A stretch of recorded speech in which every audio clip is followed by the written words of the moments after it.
Welcome to another Formula Black Premier League preview brought to you by Betfair Australia. Fulham's win on Monday night made it a fourth profitable preview on the bounce, and with Chelsea away for the World Club Cup, that leaves us just 9 matches to look at. Newcastle have lost 5 of their last 6 games and now host the champions. The Toons' defence has been poor this season, and their only home clean sheet was against a 10-man Wigan side. 4 of their 5 home games against top 6 teams since the start of last season have had at least 3 goals.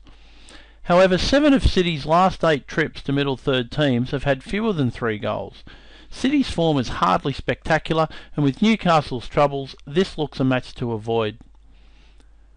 Luis Suarez should return for Liverpool as they look to make it 3 wins in a row for the first time since the 2010-11 season.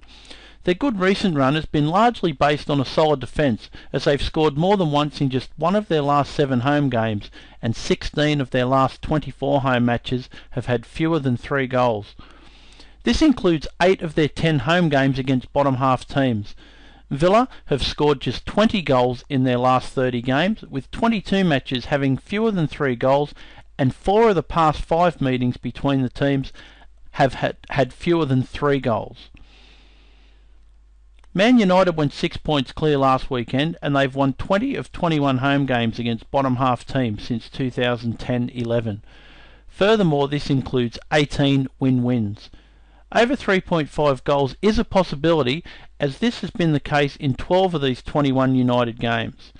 However, Sunderland have failed to score in the last 5 matches against the Red Devils, with those games seeing just 5 goals in total. As such, the home win to nil could be an option, as while United have struggled defensively, they have won to nil in 2 of their 4 home games this term against teams currently in the bottom half. Norwich are unbeaten in 9 league games and have won their last 4 at home, including victories over Arsenal and Manchester United. They've had fewer than 3 goals in 6 of their last 8 home games, but Wigan have had overs in 18 of 26 away matches since the start of last season. We'd still be tempted by unders here, with 8 of Wigan's last 9 away matches being goalless at half-time. Furthermore, 4 of their last 7 trips to bottom half teams have had fewer than 3 goals. Norwich are a decent price for the win, but we just prefer under 2.5 goals. Fulham did the double over QPR last season, and with QPR on a 17-game winless streak, they will fancy their chances again. QPR have drawn the first half in each of their 4 games since Mark Hughes' departure, and this is worth consideration given QPR have led at half-time in just 1 of their last 14 home games, and Fulham have led at the break in only 1 of their last 9 on the road. Overall, however, there doesn't look to be a particularly strong trend in this game. Stoke played out their 4th 0-0 of the season last weekend, and aside from a goal fest with Manchester United, they've had 15 matches with just 20 goals this term. Given their unders nature, it is not surprising to see they've had a lot of half-time draws. 10 of their last 15 home games have been level at half-time, including 5 of their last 7 hosting top half teams. Everton's last 6 meetings with Stoke have all seen fewer than 3 goals, and 15 of their 27 away matches since the start of last season have been level at the break. We liked overs in Spurs' game last weekend, but Swansea are more of an underside than Everton, and the continued absence of Gareth Bale means we'll avoid the goals market, despite 11 of Spurs' last 13 matches having at least 3 goals. Bale's absence would also lead us towards supporting the Swans on the handicap.